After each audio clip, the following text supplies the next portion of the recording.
Hello there and welcome to another one of our Lexical Lab 1 Minute English videos. If you enjoy this video, make sure you subscribe to our YouTube channel and check out our website www.lexicallab.com to find out more about the online courses we offer.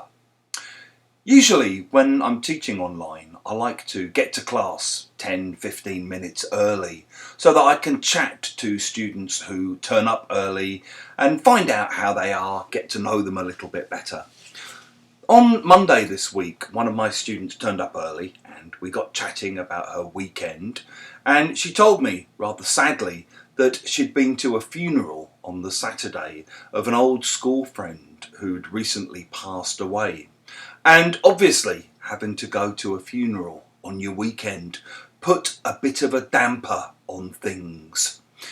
If you say that one thing puts a bit of a damper or puts a damper on another thing, you mean that it stops it from being as enjoyable or as successful as it otherwise would have been.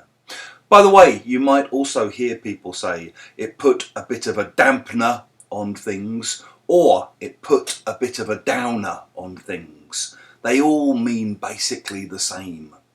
So, for example, the news of the new COVID strain, Omicron, has put a damper on lots of people's plans for Christmas over here in the UK.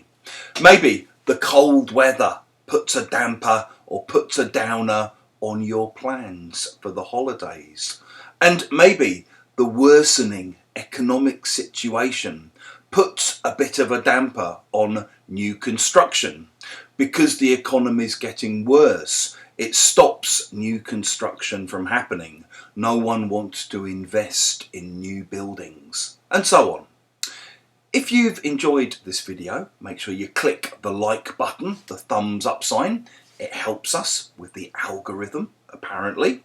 Please do share it with your friends, your students, your colleagues.